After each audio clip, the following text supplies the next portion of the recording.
word and the will of the Lord concerning the camp of Israel in their journeyings to the west. Let all the people of the Church of Jesus Christ of Latter-day Saints and those who journey with them be organized into companies. Let each company provide themselves with all the teams, wagons, provisions, clothing, and other necessaries for the journey that they can. On January the 14th, 1847, President Brigham Young addressed the Saints camped at Winter Quarters, Nebraska. Driven out of Nauvoo nearly a year before, they had set out on the road left open to them, the road west. Part of their way followed crude trails, but most of the time the Saints made their own road. This is the story of how they made it, 1,073 miles from Winter Quarters to the valley of the Great Salt Lake.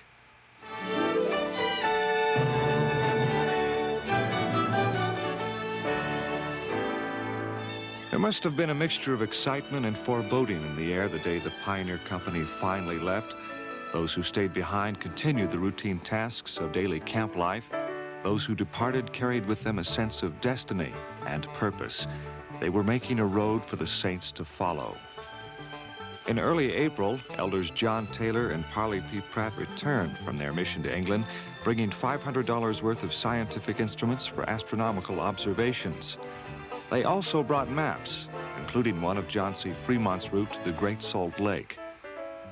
On the afternoon of April the 14th, Brigham Young and the Saints completed preparations and started west, leaving Elders Pratt and Taylor in charge at Winter Quarters. By 8:30 the next night, the last of the wagons had forded the Elkhorn River and traveled 12 miles beyond to the camp on the north bank of the Platte, about 47 miles from Winter Quarters. It was from there that the westward journey really began, April the 16th, 1847. It would last exactly 100 days. 143 men, 3 women, and 2 children traveled in the original Pioneer Company. They took 73 wagons, 1 cannon, and 1 boat called the Revenue Cutter. The companies of 10 were organized into 2 divisions. The order of travel was altered so that a different company of 10 would lead each day. Every morning, a bugle called us up at 5 o'clock. The 2 hours until 7 o'clock we spent praying, cooking, eating, and caring for the animals. At 7, the camp moved out. No man left his wagon without permission from his leader. Everyone who wasn't driving a team walked with his loaded gun on his shoulder or at easy reach within the wagon. In times of danger, the wagons traveled double file. At night, we camped with the wagons in a circle to form a corral for the animals. At 8:30, the bugle would signal the close of the day. It was time to go to the wagons for prayers and to retire by 9. Thomas Bullock and William Clayton functioned as camp historians, and many others kept personal journals. Orson Pratt's records included scientific data, which he gathered daily with the instruments brought from England. He also kept records of geological formations, as well as records of plant and animal life. The Saints traveled the north bank of the Platte River to assure better access to feed, fuel, water, and peace, because they were not alone on the way west. The Oregon Trail, which followed the Platte on the south bank, had many travelers that spring, including some former adversaries from Missouri. Taking the north bank caused a problem the south bank travelers avoided, crossing the Loop Fork. For miles above where the Loop River entered the Platte from the north, the ground was treacherous with quicksand and swift currents. The first attempt at crossing was nearly disastrous.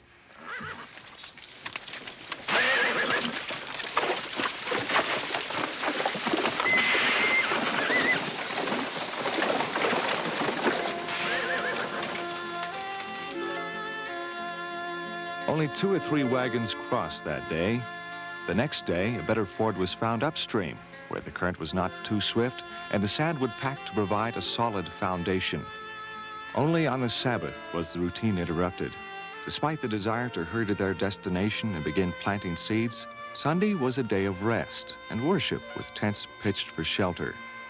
April the 25th was such a Sabbath day, the camp gathered for Sunday services. George Albert Smith related the prophet Joseph's instructions. not to kill any of the animals or birds, or anything created by Almighty God merely for the sake of destroying it, but only when we needed food. The advice was timely. That week we sighted our first buffalo. Excitement and a certain fear of the unknown accompanied the 11 chosen hunters. Our final tally stood at 1 bull, 3 cows, and 6 calves. A circumstance far exceeding our expectations and best hopes, and all without the slightest accident or loss to man or property except Luke Johnson's cap and a ramrod to a rifle. The buffalo meat was welcome. In addition, buffalo hide were large and useful, and buffalo chips made good fuel. On May the 4th, the company camped near Grand Island, on prairie that had been burned by the Indians to encourage the growth of new grass. The pioneers burned the prairie behind them to provide better grazing for the companies to follow. 4 days out of Grand Island, William Clayton erected a cedar post near the Platte River, which read, "From winter quarters, 295 miles, May the 8th, 47. Clayton eventually began to erect such a post every 10 miles. It was one of the many ways they communicated with other camps. At times, they inserted letters in slots cut in boards, and any eastbound traveler was pressed into service as a mail carrier. The method of painting a message on a buffalo skull was used so often, it became known as the Bulletin of the Plains. May the 10th, the pioneers passed the confluence of the North and South Platte Rivers. From here, they would follow the North Platte to the Sweetwater River in Wyoming. Each day, William Clayton recorded, among other details of the trip, the distance traveled. At first, this was determined by guesses, which differed by 2 to 4 miles. Then Clayton decided to measure the distance exactly. He measured the circumference of a wagon wheel, then tied a piece of red flannel to a spoke and spent the day counting revolutions.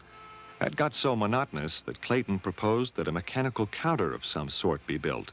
At President Young's request, Orson Pratt designed a machine having 2 cogs and 2 endless screws, 1 cog to measure each mile, the other to measure 30 miles. A skilled mechanic named Appleton Harmon began work on the device following Orson Pratt's design. Known as rodometer, it was attached to a wagon wheel to count miles and tenths of miles. Later, another cog was added to rotate once every 10 miles, showing each mile and also each quarter mile. On May the 24th, the company reached Chimney Rock, one of the most famous landmarks on the trail, almost halfway between Missouri and the Salt Lake Valley. Landmarks were considered very important because they gave a sense of direction and location. May 29th, the Sabbath day. Brigham Young spoke against a tendency to quarrel, play cards, use profane language, and spend too much time in dancing and merriment. If you are willing to humble yourselves before the Lord and consent to the right and walk humbly before him, make it manifest by raising the right hand. The vote was unanimous. June the 1st, the pioneers made camp across the river from Fort Laramie, 543 miles from winter quarters and halfway to the Salt Lake Valley. Fort Laramie was, at that time, the hub of the Western fur trade. It was here that the Pioneer Company met a few saints from Mississippi who had wintered in Pueblo, Colorado, with a detachment of the Mormon Battalion.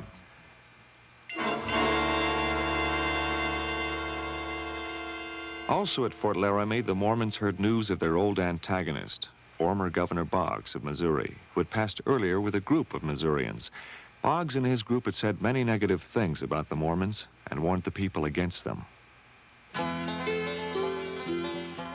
James Bordeaux, superintendent of the fort, greeted the pioneers cordially, saying, "Let the Mormons be what they might. They could not be worse than Governor Boggs and his men." On June the 3rd, 1847, 4 men were sent to Pueblo to guide the rest of the Mississippi Saints to Laramie. The other pioneers rented Mr. Bordeaux's flatboat and crossed the North Platte River. Fort Laramie stood at the southern end of the Black Hills, where the rugged terrain forced the Saints to cross to the Oregon Trail on the south bank of the Platte.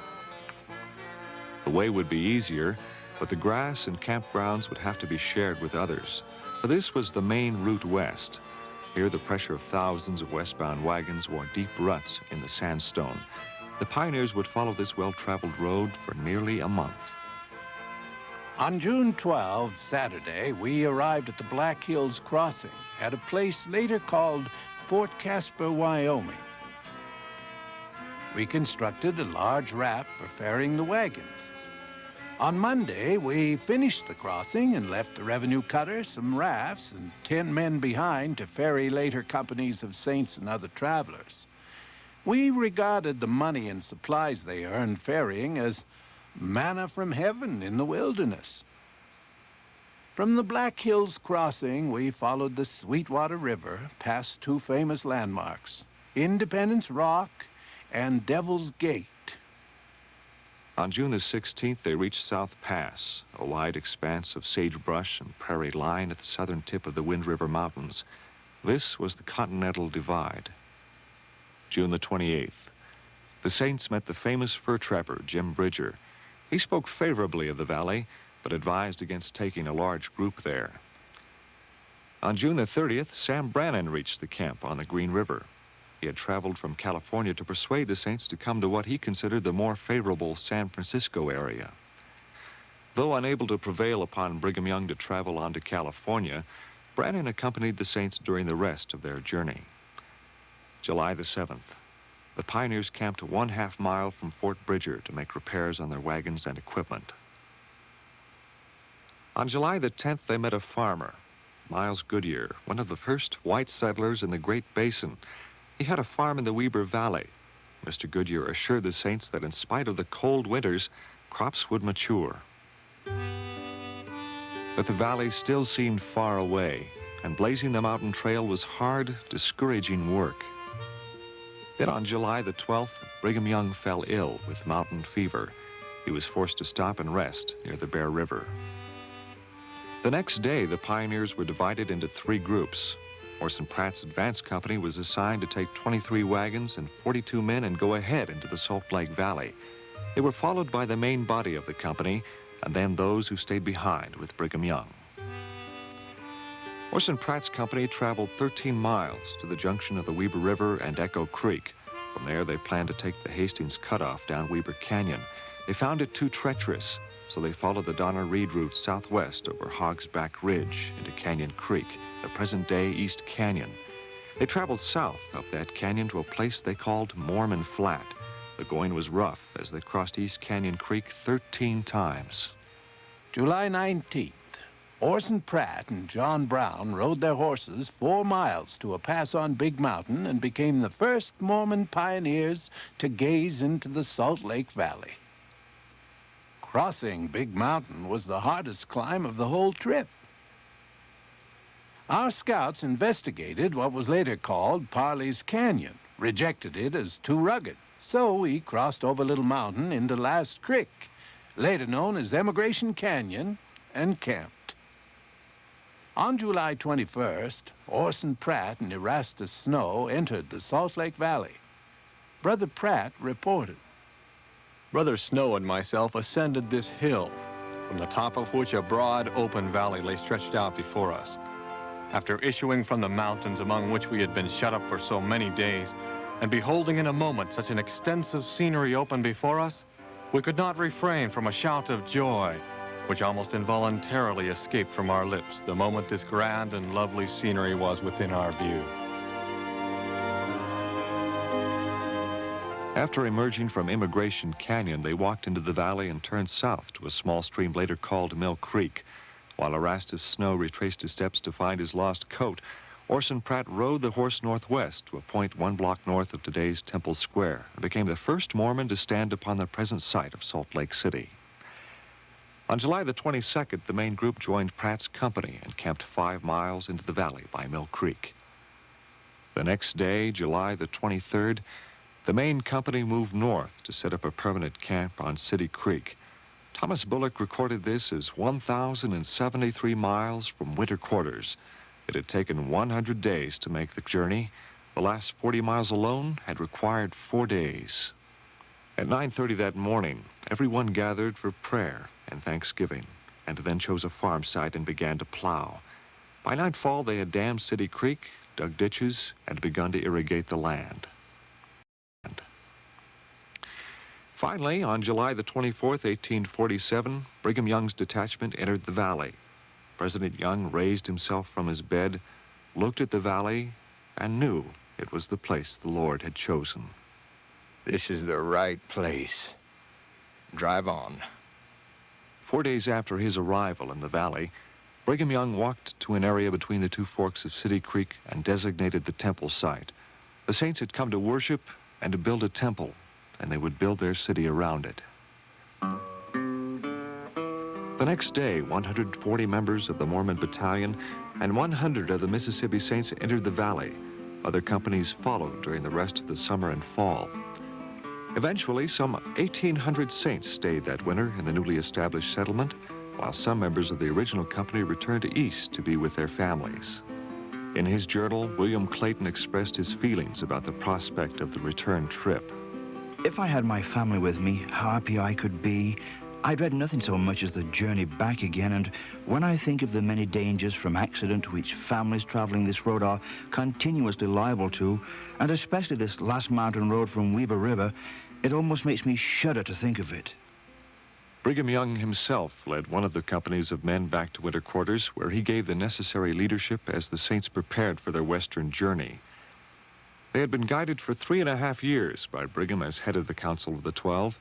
Now, on December 5th, 1847, the first presidency was organized, with Brigham Young as president, Heber C. Kimball as first counselor, and Willard Richards as second counselor. They were sustained by the Saints at winter quarters on December the 27th. The next spring, the Saints resumed the western migration. Wagon train after wagon train brought them to their new home. The road was ready. It had been prepared, mapped, and marked. There were thousands who followed it over the years, each one of them building upon the 100 days' work of that original company, each one building his place in the top of the mountains, free to worship God in peace.